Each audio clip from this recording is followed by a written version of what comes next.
The sun was just beginning to rise over the training field when she stepped off the bus quiet. Eyes down, dressed like everyone else, but somehow still different. No one knew her name yet, but the mocking whispers started almost instantly. "She won't last a day," someone muttered.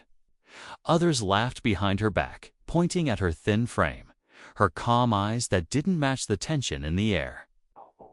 In a place where toughness was proven through sweat and shouting, her silence was mistaken for weakness.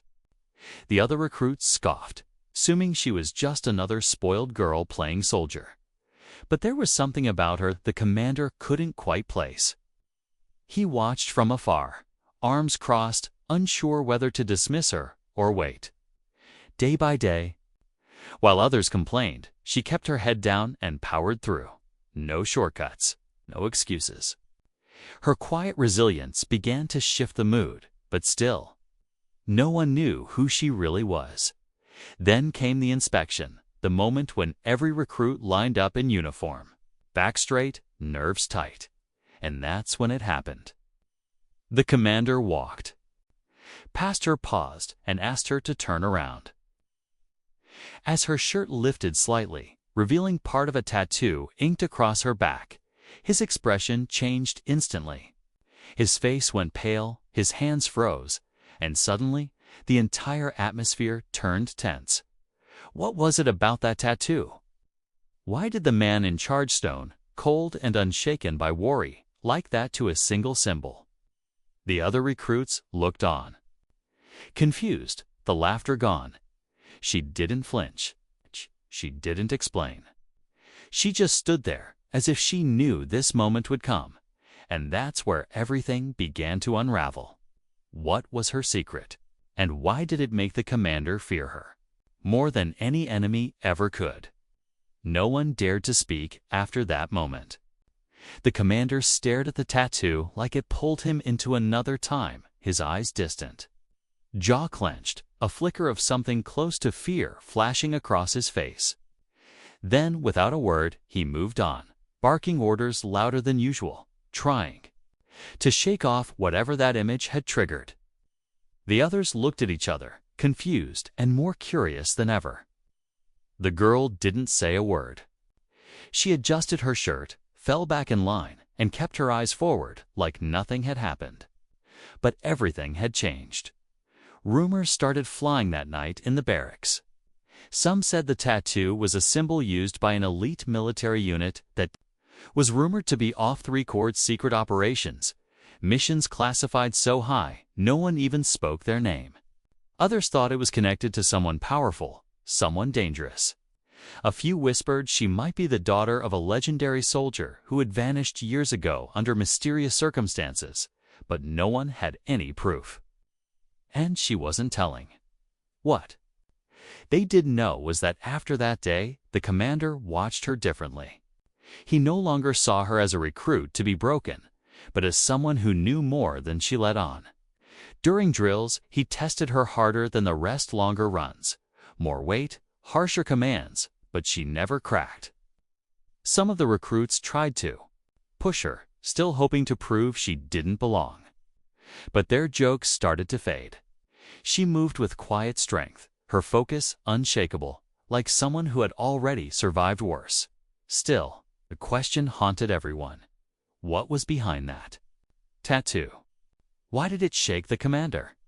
And most of all, who was she really before she walked into this camp? The days moved slowly after that, but the unease never left. Every glance, every whispered word seemed to center around her. Even those who once mocked her now kept their distance, not out of respect, but out of something colder: fear. The commander, once strict but predictable, had become restless. He called late-night meetings with his senior officers locked behind closed doors. Some said he was trying to verify her identity. Others believed he already knew and just didn't want to accept it. Meanwhile, the girl, still mostly silent, began to stand out in ways no one expected. She handled weapons with precision, her aim deadly accurate. During field drills, she moved like someone who had already been in live combat, not learning, just remembering. But when asked about her past, she gave nothing away. No hometown, no family, just a name Ray. Some believed it wasn't her real one. The conflict deepened during a team exercise when one of the more aggressive recruits, Jensen, deliberately tried to provoke her. He had always had something to prove, and her silence grated on him. During a sparring session, he took it to far, throwing punches meant to humiliate. But she didn't break. She dodged, blocked, and at the right moment, swept him to the ground in one fluid move. It wasn't the takedown that shocked everyone. It was the technique, one that only special forces were trained in. One Jensen definitely didn't recognize, but the commander did. That night, Jensen was called into the commander's office. He didn't return for hours. When he did, he was pale and quiet, avoiding her gaze completely. Something had happened in that room. Something that made even him back off. But still, no one knew the truth. Who trained her? What mission had she been part of before this camp? And why now, why here? The tension in the camp grew with each passing day. Everyone felt it like the air was too thick, like something was about to snap. Ray continued her training without complaint, always focused, never emotional. But her presence had shifted the entire balance of power in the group. Recruits who once fought for dominance now watched from the shadows, unsure whether to challenge her or stay out of the way. Even the instructors began to treat her differently, not with favoritism, but with quiet caution, as if they knew they were in the presence of someone whose story went far beyond anything listed on the paperwork. The commander, meanwhile, seemed more distracted than ever. He spent long hours in his office, going through files, making encrypted calls. At night, he would walk the perimeter of the training grounds alone, eyes scanning the horizon like he was waiting for something or someone. There was talk that he had requested security clearance from higher command, something no one ever did for a basic boot camp. He wasn't just investigating Ray. He was preparing for what might come because of her. Then the alerts started. First, a system breach. Then a drone spotted outside the restricted zone. Nothing confirmed, but enough to send whispers through the ranks. A lockdown was ordered. Weapons were checked twice. Guards were posted around the perimeter. And through it all, Ray remained calm. Almost too calm. Jensen, who had been avoiding her, finally broke the silence. "Who are you?" he asked her one night during lights out. She didn't answer, but the way she looked at him cold, steady made him swallow the rest of his words. It wasn't that she didn't want to answer. It was that the truth would change everything. The next morning, helicopters were heard in the distance, but they weren't from the base. The sound of the helicopters grew louder, deeper, too heavy for a routine flyover. Every recruit rushed outside, eyes scanning the sky as two black, unmarked choppers circled the camp before landing just beyond the training field. No insignias, no warning, just the sudden wind and noise that made everyone freeze. The commander was already outside, jaw tight, hands behind his back as if he'd been expecting them but dreading it all the same. From the choppers stepped a group of men in tactical gear, faces hard, movements precise. They weren't military police. They weren't part of the base. Their presence was wrong. They didn't announce who they were, didn't ask for permission. One of them walked straight up to the commander and handed him a sealed file. His expression shifted, first shock, then something close to resignation. He turned slowly toward Ray, who hadn't moved from her place in the formation. All eyes were on her. The man from the chopper stepped forward and said only one sentence: "She's not supposed to be here." That sent the entire camp into confusion. The recruits started murmuring, backing away, unsure of what they were even witnessing. The commander raised a hand to stop them, but the tension had already boiled over. One of the instructors tried to step forward to ask for clarification, but he was stopped with a glance. This wasn't a negotiation. Whatever was about to happen had already been decided, far above anyone here. Then came the second shock. Ray took a slow step forward, lifted her wrist, and unstrapped a hidden watch beneath her sleeve.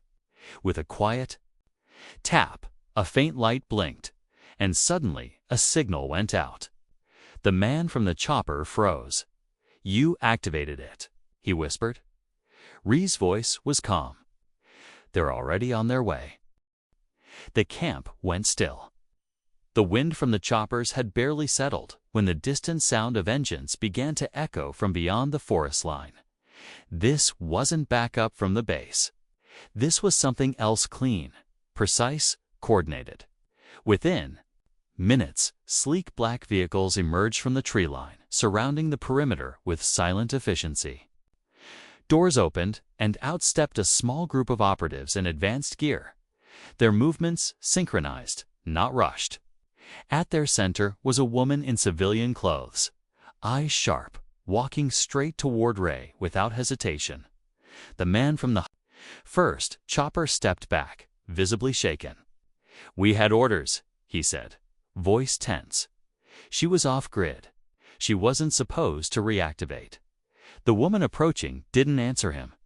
She stopped in front of Ray and looked her over like someone checking on an old friend or a weapon put into deep storage. "You kept the signal device all this time?"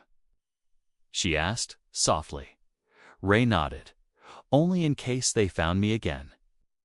By now, the recruits had completely lost track of what was happening.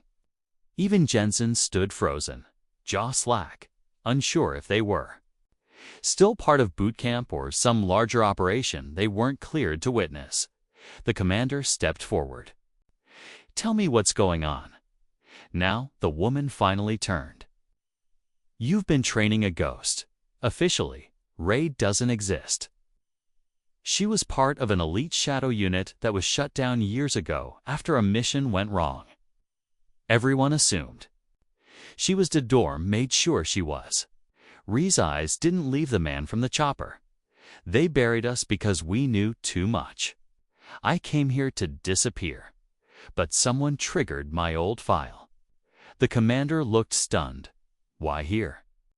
And that's when Ray turned, looked around at the recruits, and said quietly, "Because the person who betrayed us is one of you." The silence that followed Ree's words was heavier than anything that had come before. Eyes darted between one another, suspicion rising like smoke. The recruits who once mocked her now stood frozen, wondering who among them she meant. The commander's expression hardened, his years of experience piecing together what others missed. Then his gaze landed on one Manan older instructor named Harris. Quiet, always in the background. Harris didn't move. He didn't deny it. He just sighed, like he had been waiting for this day for a long time. "They said you were dead." Harris muttered, eyes meeting Ree's. "You weren't supposed to come back." "I didn't," she replied calmly. "You led them here." Harris was quietly escorted away. No struggle, no last words. The truth had finally surfaced. He had been part of the mission that went wrong years ago, one that got Ree's team wiped out. He had sold them out and disappeared into a quiet role at a base, hoping the past would stay buried. But secrets have a way of rising when the timing is right. With Harris gone, the elite team debriefed the commander and secured Rye's status. She was offered a way back into her old world, but she refused. "I'm done running," she said. "I came here to rebuild, not to disappear again." The recruits, who once laughed at her, now watched her with respect, not because of what she survived, but how she carried it with quiet strength and no need for revenge. The commander gave her one final nod, an unspoken apology and acknowledgement of who she truly was. As the sun began to rise again over the training field, Ray returned to formation not as a mystery, but as someone who had earned her place. And no one ever mocked her again.